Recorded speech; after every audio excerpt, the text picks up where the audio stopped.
پکے الفاظ سمجھے. رسول نے فرمایا دعائیں پکے الفاظ میں کیا کرو, کچے الفاظ میں نہیں. اے اللہ اگر تو بہتر سمجھے تو کر دے. کیوں؟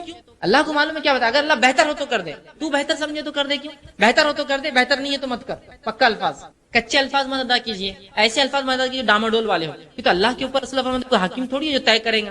تو چاہے تو, چاہت کیا ہے اللہ, تو سمجھے بہتر تو کر دے, نہیں سمجھے بہتر تو میرے لیے برا ہے تو دور کر دے مجھ سے. رسول اللہ دعائیں پکے الفاظ میں مانگا کرو, یہ مت کہا کرو تو چاہے تو فلاں, تو چاہے تو اللہ کے اوپر کوئی تھوڑی اتھارٹی ہے جو اس کی چاہت اور نہیں چاہت. پکے الفاظ میں اللہ بہتر ہو تو کر دے, نہیں بہتر ہے تو دور کر دے, بس ختم. ایک دم بہترین الفاظ, پکے الفاظ, کچے الفاظ میں نہ کرے. ٹھیک, تو یہ بھی دعاؤں کے بہرحال کوئی موقع ملا تو افضل عبادتیں جس میں نماز شامل ہے اور اسی طرح طواف شامل ہے, یہ بغیر طہارت کے, بغیر غسل اور بغیر اس کے بعد وضو کے نہیں ہو سکتی ہے. تو گویا اس کی بڑی اہمیت ہے, یاد رکھیے. اور یہ بات میں بار بار کہتا ہوں کہ جس طرح سے فرائض کا پہ عمل کرنا ہم پر واجب اور فرض ہے, اس کو سیکھنا فرض ہے, اسی طرح وہ تمام باتیں جو فرض کے تکمیل میں ضروری ہے, اس کی شرائط ہے, اس کی وجہ ہے, اس کی بیس ہے, ان تمام کا سیکھنا اور کرنا بھی اتنا ہی ضروری ہے جتنا اس فرض پہ عمل کرنا ضروری ہے. تو اگر نماز پڑھنا فرض ہے اور اس پر عمل ضروری ہے, تو نماز کن کن چیزوں کی بنیاد پر مکمل ہوتی ہے, ان تمام کو سیکھنا بھی فرض اور اتنا ہی ضروری ہے. اگر زکوٰۃ دینا فرض ہے تو زکوٰۃ کی تکمیل کے لیے جو جو چیزیں ہوتی ہے, اس کے مسائل, کتنے نصاب پر زکوٰۃ نکلیں گی, اس کا معلوم کرنا بھی فرض ہے. اگر حج کرنا فرض ہے تو اس کا طریقہ سیکھنا بھی ہم پر فرض ہے, اور تمام چیزیں کرنا بھی اس کی فرض ہے. ٹھیک ہے, تو اسی طرح جو ہے نماز چونکہ ہم پر فرض ہے تو اس کی شرط طہارت ہے, اور طہارت میں غسل بھی شامل ہے اور وضو بھی شامل ہے, یاد رکھیے. تو بہرحال کچھ باتیں میں جو ہے طہارت کے احکام کے تعلق سے آپ کے سامنے بہرحال آج رکھنے کی بہرحال کوشش کروں گا. مکمل عنوان اس میں کور کرنا میرے لیے ممکن نہیں ہوگا, لیکن بہرحال اہم نکات رکھتے ہوئے تاکہ باقی باتیں اور بھی آپ جو ہے مختلف کتابوں کے ذریعے سیکھ سکتے ہیں, رکھنے کی کوشش کروں گا. سب سے پہلی چیز تو یہ کہ طہارت کی اہمیت اور فضیلت کیا ہے آپ تمام اور ہم تمام جانتے ہیں. نبی اکرم صلی اللہ علیہ وسلم نے طہارت کو آدھا ایمان کا, طہور شطر الایمانی, پاکی یا طہارت, صفائی, ستھرائی, اپنے آپ کو اچھا رکھنا, اپنے ماحول, اپنے سماج کو صاف ستھرا رکھنا, خود کو پاک رکھنا, اپنے کپڑوں کو پاک رکھنا, اپنے بیٹھنے کی جگہوں کو, اپنی عبادت کی. تو میں گویا تمام چیزوں میں پاکی کا شریعت نے حکم دیا. اور شریعت صرف پاکی کا حکم نہیں دیتی ہے, شریعت صرف ظاہری پاکی کا حکم نہیں دیتی ہے, شریعت ظاہری اور باطنی دونوں پاکی کا حکم دیتی ہے. انسان کا باطن بھی پاک ہو, مطلب اندرون بھی پاک ہو, جس کے لیے شریعت کہتی ہے حسد, جلن, کینہ, برائی, بد اخلاقی, بے ادبی, ان سے بچا کرو, اس لیے کہ یہ برائی ہے. اندرونی صفائی بھی چاہتی ہے, اور شریعت بیرونی صفائی, ظاہری صفائی بھی چاہتی ہے, کہ شریعت کہتی ہے کہ طہارت لو, وضو کرو, غسل سے رہو, پاک رہو اور فلاں. تو گویا شریعت دونوں طہارتیں چاہتی ہے, ایک طہارت جو اندر کی ہو, انسان اندر سے پاک ہو, اور ایک طہارت جو باہر کی ہوتی ہے کہ انسان ظاہری طور سے پاک ہو, اور دونوں ہی اہم ہیں. اگر ہم اب ظاہری طہارت کی میں بات کروں گا, یہاں جب پاکی کی بات کروں گا, تو آپ یہ مت سمجھیے باطنی ضروری نہیں ہے. باہر سے تو بڑا وضو صاف ہے اور دوسروں کے بارے میں کینہ رکھتے ہیں, بغض رکھتے ہیں, نفرت کرتے ہیں, حسد رکھتے ہیں, دھوکہ دینے کا سوچتے ہیں, نقصان پہنچانے کا سوچتے ہیں, یہ بھی درست نہیں. اور وہیں اگر اندر سے پاک ہوں اور پھر وضو اور طہارتوں کو اہتمام نہیں, نمازی نہیں پڑھتے, تو پھر وہ بھی بیکار ہے. تو دونوں ہی طہارتیں شریعت میں اہم ہیں. ٹھیک, اور اس کے بڑے فضائل ہیں. جیسے کہ ایک آیت میں نے آپ کے سامنے تلاوت کی, جو سورہ بقرہ کی آیت نمبر جو ہے 222 ہے, اس کا ایک حصہ اللہ نے کہا اور فرمایا ان اللہ یحب التوابین و یحب المتطہرین, اللہ توبہ کرنے والوں کو اور پاک رہنے والوں کو, طہارت رکھنے والوں کو, صفائی اور ستھرائی رکھنے والوں کو پسند کرتا ہے. تو ایک توبہ کرنا اور دوسرا صفائی. تو توبہ اندرونی پاکی کا ذریعہ ہے. انسان جو گناہ کرتا ہے اندرونی, حسد, جلن, بغض, کینہ, بد اخلاقی, تمام چیزیں, گالی دے دیا, جھوٹ بول دیا, دھوکہ دے دیا, اندرونی برائیاں ہیں, تو توبہ کو پسند کرتا ہے. اور ظاہری پاکی کو پسند کرتا ہے, مطلب اندرونی پاکی کے لیے توبہ, ظاہری پاکی کے لیے بھلے دونوں پاکیزگی کو پسند کرتا ہے نا. کیا فرمایا ان اللہ یحب التوابین, اللہ توبہ کرنے والوں, مطلب اندر سے جو پاک کرے, غلطی ہوگی پاک کر لی اپنے آپ کو, توبہ اس کا ذریعہ ہے گناہوں سے پاک ہونے کا. وہ یحب المتطہرین, اور ظاہری پاک رہنے والوں, اندرونی پاک اور ظاہری پاک دونوں ملا کر اللہ دونوں سے محبت کرتا ہے. ٹھیک, تو اس سے میں سمجھتا ہوں اس کی فضیلت ہمیں پتہ چلتی ہے. لیکن آج ہم اس سماج میں دیکھتے ہیں کہ جہاں ہم رہتے ہیں مسلمان پاکیزگی سے بہت دور ہیں. دونوں ہی قسم, اندرونی پاکیزگی اور ظاہری جو ہے باہر کی پاکیزگی, دونوں سے بہت دور ہوتے ہیں. مطلب یہ کہ نہ اندر کا ہم صاف رکھنے کی سوچتے ہیں, ٹھیک, اور نہ ہی ظاہری پاکیزگی ہماری نظر آتی. کچھ حد تک اگر ظاہری پاکیزگی ہم اپنے گھر کے حد تک یا اپنے جسم کے حد تک کر بھی لیتے ہیں, تو باقی جگہ ہمارا کوئی ایمفسائز, کوئی اہمیت نہیں ہوتی ہے. جیسا کہ میرا گھر صاف ہے تو میرے گھر کا کچرا میرے گھر کے بالکل سامنے ہوتا ہے. تو یہ کون سی پاکیزگی کہ اپنی جگہ کو تو پاک کرو اور اپنے گھر کے سامنے لوگوں کو تکلیف پہنچاؤ. یا میرا گھر تو بہت صاف ستھرا ہوتا ہے جس کے اندر روز واشنگ ہو رہی ہے، لیکن اس کا گندا پانی جو ہے سامنے سڑک پر آتا ہے، جس کے ذریعے کئی لوگ بے طہارت گندگی میں اور ان کی طہارت خراب ہوتی ہے، صفائی خراب ہوتی ہے، اس کی مجھے کوئی فکر نہیں ہوتی۔ تو ایسا نہیں، ہمیں اپنے نفس کو، اپنے گھر کو، اپنے محلوں کو، ہمارے سماج کو، ہماری بستیوں کو، ہمارے شہروں اور ملکوں کو ہمیں پاک رکھنا ہے، یاد رکھیں، اس لیے کہ ہمارا دین اس کی تعلیم دیتا ہے، دین اس کی تربیت دیتا ہے، دین بار بار اس کے بارے میں ہمیں جو ہے متوجہ کراتا ہے، ہمیں اس کا حکم دیتا ہے، یاد رکھیے، ٹھیک ہے۔ تو یہ بڑی اہم چیز ہے۔ اب آئیے، اللہ رب العزت اپنی کتاب میں طہارت کا ہمیں حکم دیتا ہے، اور سورہ مائدہ سورہ نمبر 5 اس کی آیت نمبر 6 میں اللہ رب العزت نے فرمایا اور کہا وَإِن كُنتُمْ جُنُوبًا فَاتَّطَّهَّرُوا، کہ اگر تم میں سے کوئی جنوبی ہو جائے، جنوبی کا معنی ہوتا ہے ایسا آدمی کہ جس کو غسل واجب ہو، ٹھیک، ایسا آدمی جس کو غسل واجب ہو، تو کہا اگر تم میں سے کوئی شخص جنوبی ہو جائے جس پر غسل واجب ہو تو وہ کیا کرے؟ اللہ نے فرمایا تو وہ طہارت لے، تو وہ اپنے آپ کو پاک کرے۔ تو طہارت لینا ہم پر واجب اور فرض ہے، یاد رکھیے۔ کیا کہا اللہ نے؟ اگر تم میں سے کوئی جنوبی ہو جائے تو فوراً کہا تو تم طہارت لو، اپنے نفس کو، اپنے ظاہر کو پاک کر لو، ٹھیک ہے۔ اسی طرح آگے اللہ رب العزت فرماتا ہے، اور نبی اکرم صلی اللہ علیہ وسلم کو اللہ رب العزت نے حکم دیا اور کہا سورہ مدثر سورہ نمبر 74 اس کی آیت نمبر 4 میں کہا اور کہا فَثِيَابَكَ فَطَّهِّرْ، کہ نبی اپنے کپڑوں کو پاک رکھیے۔ ثوب کا معنی ہوتا ہے ڈریس جو اوپر انسان پہنتا ہے۔ فَثِيَابَكَ فَطَّهِّرْ، کہ نبی اپنے کپڑوں کو آپ جو ہے پاک رکھیے، صاف رکھیے۔ پہلی آیت میں جنابت کے تعلق سے کہا اگر جنوبی ہو تو پاک کر لو، دوسری آیت جو ہے کپڑوں کے تعلق سے، مطلب جہاں جنابت کی وجہ سے ہمارا غسل وہ ہوتا ہے اس سے بھی ہم پاک ہو جائیں گے، اور اس کے علاوہ جو کپڑے لباس ہم پہنتے ہیں وہ لباس بھی ہمارا پاک اور صاف ہونا، یاد رکھیے، یہ شرط ہے شریعت کے اندر، ٹھیک۔ اب اسی طرح تیسری جگہ جو آیت میں نے آپ کے سامنے تلاوت کی، اللہ رب العزت سورہ بقرہ سورہ نمبر 2 آیت 222 میں فرماتا اور کہتا ہے ان اللہ یحب التوابین و یحب المتطہرین، اللہ تعالیٰ جو ہے توبہ کرنے والوں کو، اور اسی کے ساتھ ساتھ فرمایا طہارت رکھنے والوں کو، مطلب جو ہے جو توبہ کرتے ہیں، مطلب اندرونی جو ہے برائیاں جو ہوتی ہیں اس کو پاک کرتے ہیں، اور ظاہری اعتبار سے جو ہے وضو کرتے ہیں، غسل کرتے ہیں، ان کو پسند کرتا ہے۔ اسی طرح نبی اکرم صلی اللہ علیہ وسلم فرمایا، سنن ابو داؤد کی روایت ہے، اور طہارت کے تعلق سے فرمایا کہا مفتاح الصلاۃ الطہور، کہ نماز کی چابی طہارت ہے، مطلب غسل اور پھر وضو، نماز کی چابی طہارت ہے، مطلب اس شخص کی صلاۃ قبول نہیں ہوتی جس کی طہارت درست نہ ہو، تو یہ اس کی شرط ہے۔ اسی طرح ایک اور روایت میں آپ صلی اللہ علیہ وسلم فرماتے ہیں اور فرمایا لا تقبل الصلاۃ بغیر الطہور، کہ اللہ تعالیٰ کسی کی نماز کو تب تک قبول نہیں کرتا جب تک کہ وہ وضو نہیں کر لیتا، مطلب جب تک کہ وہ پاک نہیں ہو جاتا اللہ اس کی نماز کو قبول نہیں کرتا، ٹھیک ہے۔ یہ صحیح مسلم کی روایت۔ اسی طرح تیسری روایت جو صحیح مسلم کی روایت، آپ نے فرمایا الطہور شطر الایمان، پاکی آدھا ایمان ہے، ٹھیک۔ تو آپ دیکھ رہے ہیں اور ہم دیکھ رہے ہیں کتنی باتیں شریعت نے پاکی کے تعلق سے بیان کی۔ اب آئیے پاکی کے طہارت کے کیا اقسام ہیں، صفائی کے کیا اقسام ہیں؟ تو صفائی طہارت پاکی کی دو قسمیں ہیں، پہلی قسم ظاہری اور دوسری قسم اندرونی۔ یہ دونوں ہی قسمیں ہمیں یاد رکھی، شریعت یہ دونوں چاہتی ہے، ہم اندرونی پاک ہو اور ظاہری پاک ہو۔ ظاہری پاکیزگی کیا ہو سکتی ہے کہ ہم غسل سے رہیں، بلا وجہ غسل میں تاخیر نہ کریں، ٹھیک، سہولت ہوتے ہی کر لے، یہ نہیں کہ ابھی کریں گے بعد میں کریں گے، ہو سکتا ہے موقع محل نہ ملے۔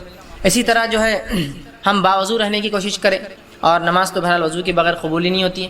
اپنے کپڑوں کو ہم صاف رکھیں، ہم جہاں رہتے ہیں کھاتے پیتے ہیں اس جگہ کو صاف رکھیں، جہاں عبادتیں کرتے ہیں وہ جگہ ہماری صاف ہو، ہمارے محلے ہماری بستی اور ہمارے شہر جو ہے یہ صاف، یہ ہوا ظاہری طہارت۔ اور اندرونی طہارت میں مراد حسد، کینہ، بغض، تکبر، برائی، گالی دینا، بری باتیں دوسروں کے بارے میں خیال رکھنا، اسی طرح جو ہے برے قبیح جو ہے افکار جس کو کہیں گے، سوچ بھی رکھنا یا ایسے خیالات بھی لانا، ان سے بھی ہمیں اپنے آپ کو کیا کرنا پڑے گا، پاک کرنا پڑے گا۔ تو طہارت کی شریعت میں دو قسمیں ہیں، ایک طہارت جو ظاہری ہوتی ہے اور ایک طہارت جو اندرونی ہوتی ہے، دونوں کی اپنی اہمیت ہے۔ اندرونی طہارت خراب ہو جائے تو توبہ اس کا ذریعہ ہے صاف کرنے کا، برائی دل میں تھی کچھ تھا توبہ کر لیجئے۔ ظاہری طہارت خراب ہو تو پھر غسل اور وضو، اس کے لیے دو چیزیں مہیا ہے ہمارے پاس، ٹھیک ہے۔ اب آئیے طہارت کن چیزوں سے حاصل ہوتی ہے؟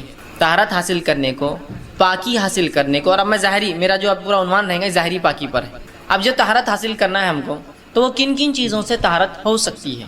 تو طہارت جو ہے، پاکی جو ہے، صفائی اور ستھرائی جو ہے، شریعت میں ہم دو چیزوں سے حاصل کر سکتے ہیں، پہلا پانی اور دوسرا پاک مٹی۔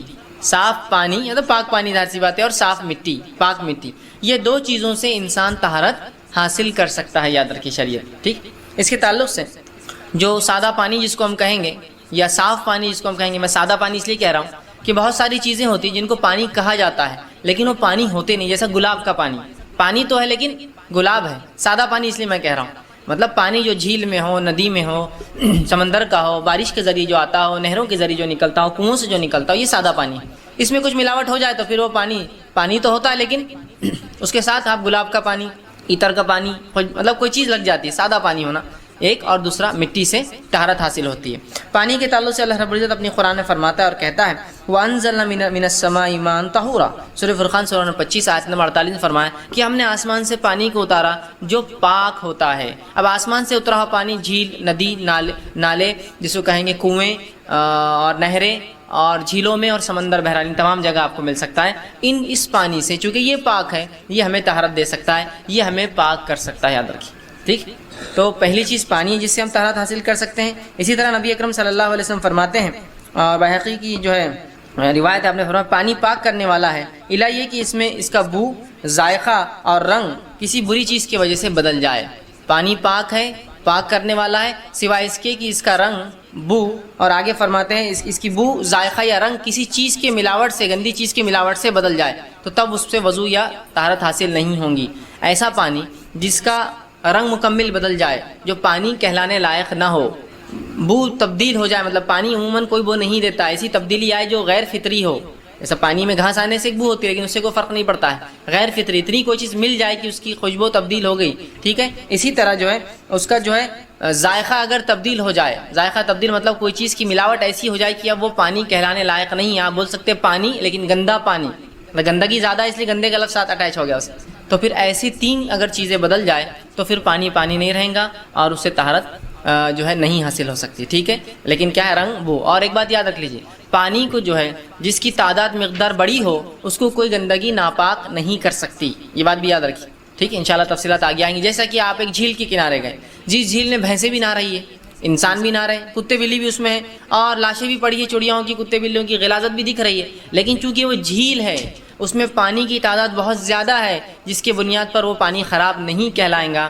آپ صلی اللہ علیہ وسلم فرمایا خلتین سے زیادہ اگر پانی ہو تو اس کو کوئی ناپاک نہیں کر سکتی، سوائے اسی کی ناپاکی زیادہ اور پانی کم ہو جائے، ٹھیک ہے۔ خلتین کا معنی ہے ایک قلہ جو ہوتا تھا نبی اکرم صلی اللہ علیہ وسلم کے زمانے میں، ایک ڈرم ہوتا تھا، رنجن ہوتا تھا جس کو قلہ کہتے تھے عربی میں، اور ایک قلے کے اندر 275 لیٹر پانی آتا تھا، تو آپ نے فرمایا خلتین مطلب دو قلے، مطلب 275 جمع 275، 550 لیٹر سے زیادہ اگر پانی ہو جائے تو کوئی چیز اس کو ناپاک نہیں کر سکتی۔ اب بہت سے لوگ سوال کرتے پانی میں چپلک گر گئی مر گئی تو، لیکن اگر خلتین سے زیادہ ہے ناپاک نہیں ہوتا، 550 لیٹر سے زیادہ ہے پانی ناپاک نہیں، اس لیے کہ یہ پانی کی وہ کوانٹٹی ہے 550 لیٹر جس کے اندر کوئی چھوٹی موٹی چیز اشیاء گر جائے تو اس سے پورا پانی خراب نہیں ہوتا، چونکہ وہ ڈائلیوٹ ہو جاتی ہے، وہ چیز سمجھ رہے بات کو، وہ ڈائلیوٹ ہو جاتی ہے اس کی غلاظت، ٹھیک ہے۔ تو بہرحال قلتین سے زیادہ پانی ہو تو آپ جیسا جھیل کے کنارے آپ اب بھینسیں تو آپ بولتے نہیں بھائی تو بھینسیں میں وضو نہیں کر سکتا، اب جھیل میں تو میں سمجھتا ہوں قلہ تو کوئی بات ہی نہیں ہے، اتنا زیادہ پانی ہوتا ہے کہ مطلب جس کو کہیں گے thousands and millions of litre ہوتا ہے، تو وہاں کیا آپ ناپاکی کا مسئلہ، ہاں ظاہری جو ہے اس کو ہٹا دیجئے، تو اس کے آگے والے حصے میں آپ اپنا وضو کیجئے، جا کر غسل کی ضرورت ہے غسل کیجئے، ٹھیک ہے۔ تو پانی جو ہے پاک کرنے والا ہے، سوائے اس کے کہ اس کی بو، رنگ اور جو ہے اس کا ذائقہ کوئی چیز بدل دے، ٹھیک۔ مطلب اب خلتین پانی ہے اور اتنی ہی کوانٹٹی میں غلاظت مل گئی جس سے اس کے رنگ بو بدل گیا تو پھر ضرورت نہیں اس کو استعمال کی، ہوتا ہے نا کبھی ایسا، ٹھیک۔ اب اسی طرح دوسری چیز جس سے ہم پاکی حاصل کر سکتے ہیں وہ چیز ہے پاک مٹی، ٹھیک ہے۔ اور پاک مٹی سے مراد یہاں دھول ہے، یاد رکھیے، دھول ہے، مٹی یا وہ چیز جو گیلی نہ ہو، کیونکہ جب گیلی ہو جائیں گے تو کیچڑ ہو جائیں گا، مٹی نہیں کہلائیں گی وہ چیز، ٹھیک ہے۔ پاک مٹی کا قصد کرو، اور اللہ رب العزت نے اس تعلق سے نبی اکرم صلی اللہ علیہ وسلم فرماتے ہیں، مسند احمد کی روایت، زمین میرے لیے سجدہ گاہ اور پاک کرنے والی بنائی گئی ہے، زمین اس امت کے لیے سجدہ گاہ اور پاک کرنے والی چیز بنائی گئی ہے۔ اور اس بات کے تعلق سے رسول اللہ نے ایک دوسری روایت میں فرمایا کہ دو چیزیں ایسی جو مجھے دی گئی یا اس امت کو دی گئی جو پچھلی امتوں میں نہیں تھی، ٹھیک ہے۔ پہلی چیز یہ کہ میرے امت کے لیے مٹی کو باعث طہارت بنا دیا گیا، پچھلی امتوں میں کچھ بھی ہو جائے آپ کو وضو فرض تھا، پانی کے ذریعے غسل اور وضو کرنا فرض تھا، مٹی کا نہیں تھا۔ اور دوسری چیز جو میری امت کو دی گئی جو پچھلی امتوں میں نہیں تھی وہ یہ تھی کہ میری امت کے لیے ساری زمین سجدہ گاہ بنائی گئی، اور پچھلی امتوں کے لیے ایک مخصوص مقام اللہ طے کرتا تھا اور وہیں آ کے نماز پڑھنا پڑتی تھی، ساری زمین۔ ایک تیسری روایت آپ نے فرمایا کہ بیت الخلاء اور قبرستانوں کو چھوڑ کر ہر جگہ جو ہے نماز ہو سکتی ہے، ورنہ پوری زمین بولے تو آپ قبرستان میں بھی کھڑے ہو جائیں گے جا کر، نہیں، بیت الخلاء اور قبرستان چھوڑ کر باقی تمام جگہوں پر آپ نماز ادا کر سکتے ہیں۔ تو یہ دو فضیلتیں اس امت کو دی گئی جو پچھلی امتوں میں نہیں تھی، کہ ایک مٹی کو ذریعہ طہارت بنایا گیا، اور دوسرا پوری زمین سجدہ گاہ ہمارے لیے بنا دی گئی کہ جہاں مسلمان کو وقت نماز ہو صلاۃ کھڑے ہو جائے، بس نماز پڑھ لے وضو کر کے۔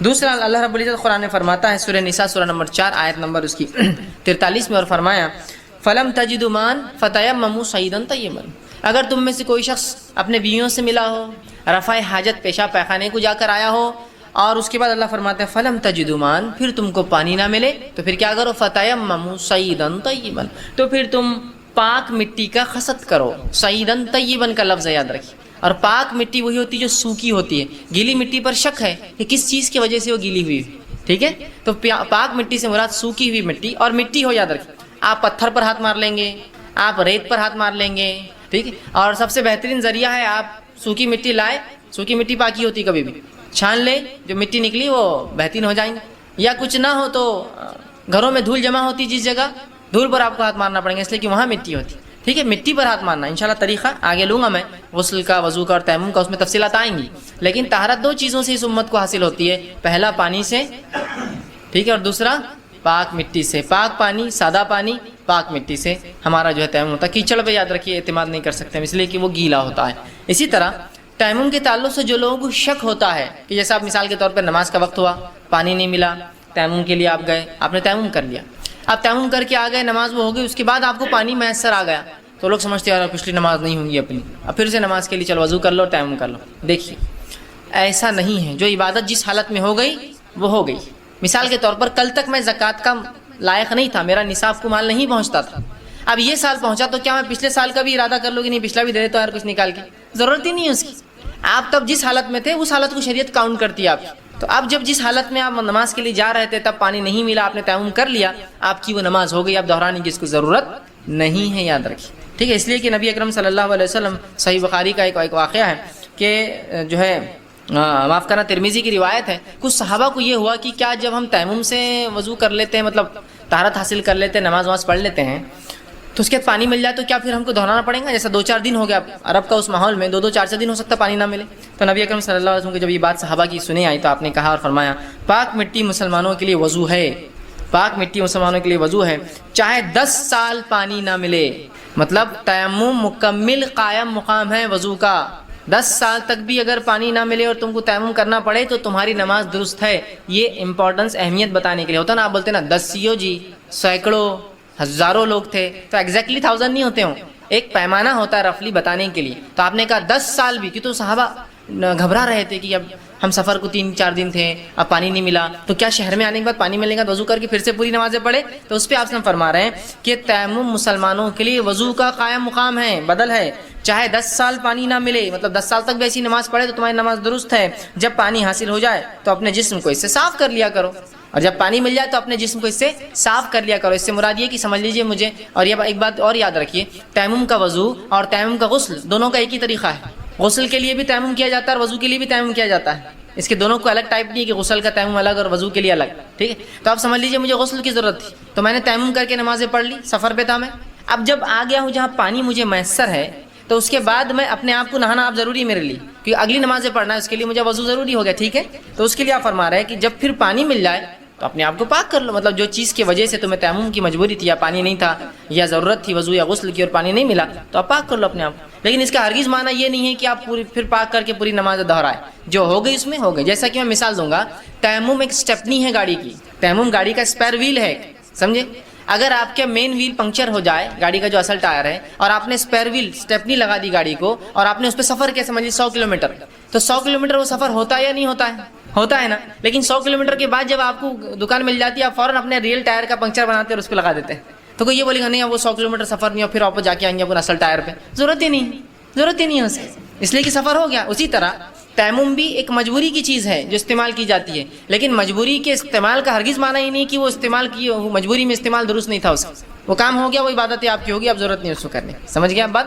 اور تیمم جو ہے انشاءاللہ مسائل آئیں گے، یہ ضروری نہیں کہ پانی کی غیر موجودگی میں ہی ہو، یہ بیمار کے لیے پانی کی موجودگی میں بھی جو ہے وجہ بن سکتا ہے. بیمار انسان پانی شاید ڈاکٹر نے کہا لگا نہیں سکتے, یا پانی لگانے سے خدشہ ہے کہ جان چلی جائے, زخم بڑھ جائے جس سے اور بھاری نقصان مالی اور جانی ہو, تو بہرحال ہو سکتا ہے اس میں بھی آپ تیمم کریں. پانی تو ہے, جسم ساتھ نہیں دیتا, پانی تو ہے, صحت ساتھ نہیں دیتی, تو کیا کریں گے آدمی. ٹھیک.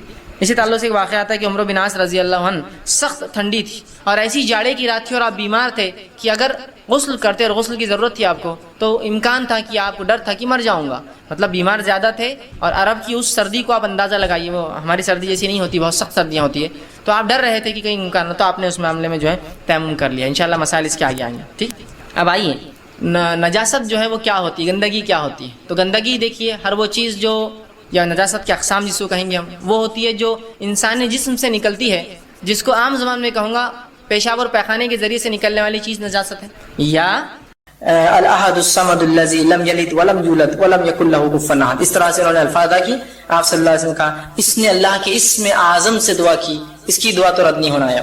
کوشش کریں کہ آپ جو اسم اعظم سے, اسی طرح قبولیت کے دعا کے دیگر کلمات درج ذیل, بہت سی اور دعائیں جو آپ کر سکتے ہیں, وہ کلمات جن کو آپ لگا لے سے دعا قبول ہوتی ہے, اس میں سے ایک یہ ہے جس کو آپ صلی اللہ علیہ وسلم فرماتے اور کہا کہ جو شخص یہ پڑھے اپنی دعا کے اندر لا الہ الا انت سبحانک انی کنت من الظالمین, جو یونس علیہ السلام نے کی, اور اس کے بعد دعا کرے تو آپ فرماتے ہیں پاک ہے ظالموں سے نہیں ہوں, اس کے واسطے سے جب بھی کوئی مسلمان دعا کرے تو اللہ اس کی دعا قبول کرتا ہے. تو یہ کلمات ضرور پڑھے اپنی دعا سے پہلے اور اپنی دعا کریں. ٹھیک ہے, یہ دعا بھی اللہ رب العزت قبول کرتا ہے. اسی طرح آپ صلی اللہ علیہ وسلم تیسری چیز بتائی, دعا قبولیت میں جو کلمے آپ جوڑے اس میں سے یہ آپ نے فرمایا اور کہا, جامع ترمذی کی روایت ہے کہ جب تم دعا کرو تو یہ الفاظ کہنا مت بھولنا, یا ذوالجلال والاکرام, بار بار کہنا ہے یا ذوالجلال والاکرام. تو آپ نے فرمایا یا ذوالجلال والاکرام کے الفاظ کو اپنی دعا میں لازم پکڑو, ہمیشہ بولا کرو ان الفاظ کو, یا ذوالجلال والاکرام.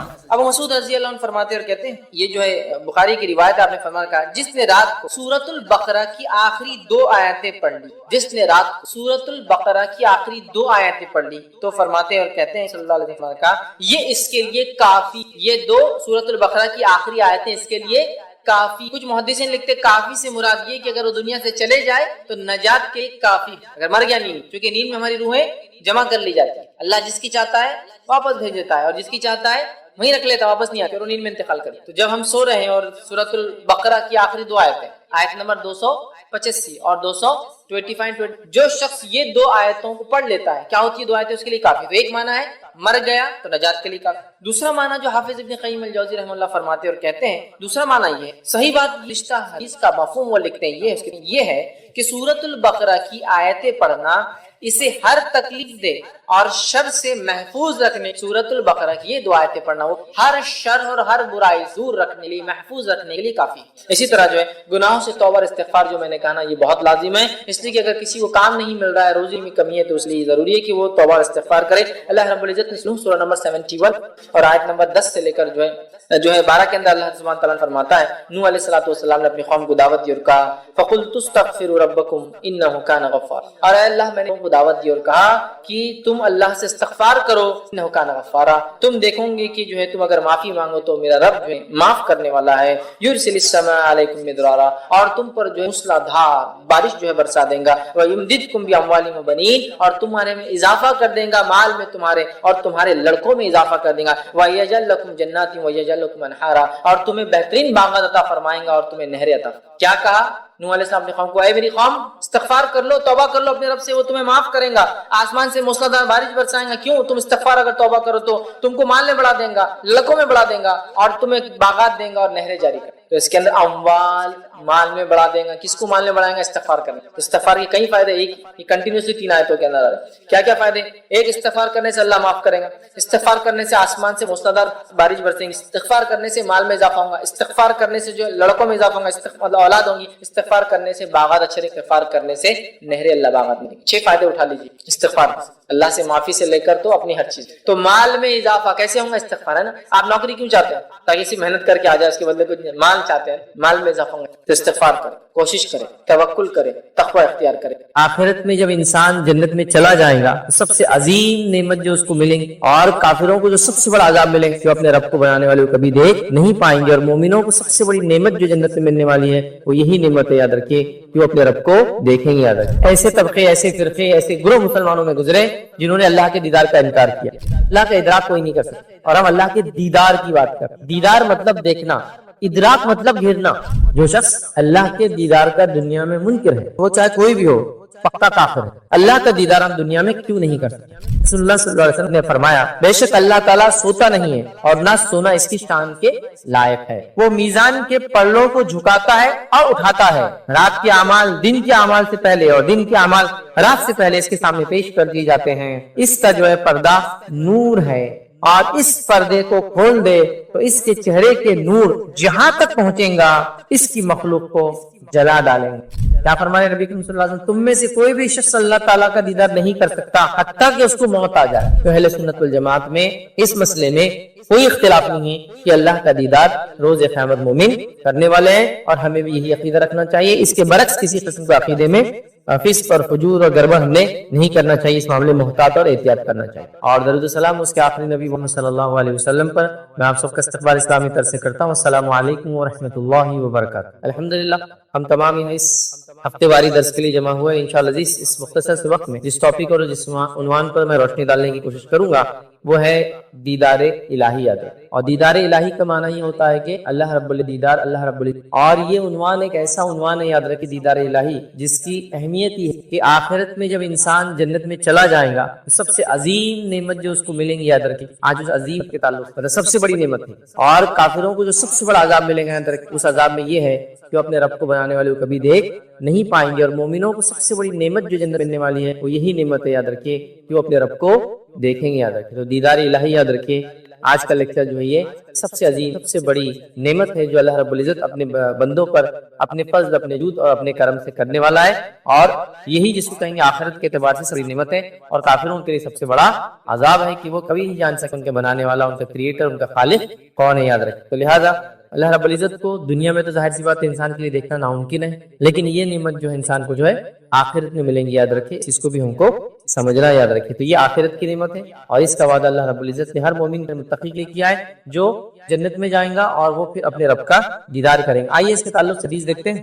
حدیث یاد رکھیے اس طرح سے کہ صحیح مسلم کی روایت اللہ کے رسول صلی اللہ علیہ وسلم فرماتے کر کہتے ہیں، یاد رکھیے اس طرح سے حدیث یاد رکھیے. اور جو ہے صہیب رومی رضی اللہ عنہ اس کے راوی فرماتے ہیں کہ اللہ کے رسول صلی اللہ علیہ وسلم نے فرمایا جب جنت والے جنت میں داخل ہو جائیں گے اور اس وقت اللہ تبارک و تعالیٰ فرمائیں گا تمہیں کوئی چیز چاہیے جو تمہیں مزید عطا کروں. اللہ جنت میں پوچھا جائے گا کیا تمہیں اور دوں چیز جو ہے تمہیں مزید عطا کروں. وہ جواب دیں گے کہ کیا تو نے ہمارے چہرے کو روشن، جنتی کہیں گے اللہ تو نے ہمارے چہرے کو کیا روشن نہیں کیا، کیا تو نے ہمیں جنت میں داخل نہیں. مطلب یہ لوگ جواب دے رہے کہ اللہ تو نے ہمیں روشن مطلب جنتی، تو نے ہمیں جنت میں داخل اور دوزخ سے نجات نہیں دی، دوزخ سے نجات دی. آپ صلی اللہ علیہ وسلم نے فرمایا چنانچہ اس پر اللہ رب العزت جو پردہ اٹھا دیں گا تو انہیں کوئی چیز ایسی عطا نہیں جو انہیں اپنے رب جل کی دیدار سے زیادہ جب جنتی جنت میں چلے جائیں گے نعمتوں کا فائدہ اٹھائیں گے تب اللہ رب العزت ایک سوال کریں گا کیا تمہیں کچھ اور چیز چاہیے مزید. جنتی کہیں گے اللہ تیرا فضل ہے، تو نے چہرے کو روشن کیا، مطلب جنتیوں میں رکھا، جنت میں ڈالا، جہنم کی نجات دیا، اب کیا باقی ہے. تو اللہ رب العزت پھر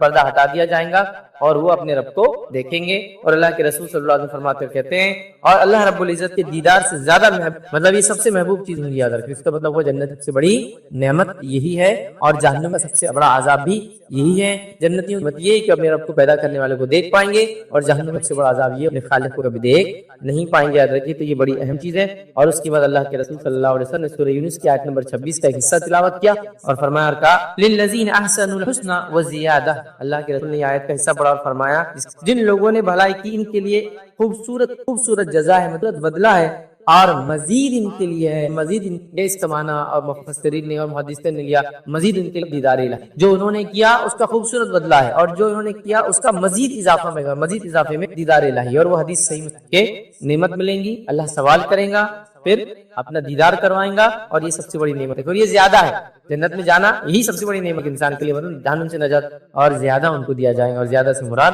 اللہ رب العزت کا دیدار ہے. یاد رکھیں تو لہٰذا اللہ رب العزت کا دیدار یاد رکھیں یہ بڑی عظیم نعمت ہے. اس عظیم نعمت کو حاصل کرنے کے لیے انسان کو جدوجہد اور کوشش کرنا پڑے گی. سب سے پہلے تو چاہے وہ جس درجے کا بھی ہو، کیونکہ ایمان والا ہی جب جائے گا. مشرک اور کافر جنت میں کبھی نہیں داخل ہوں گے.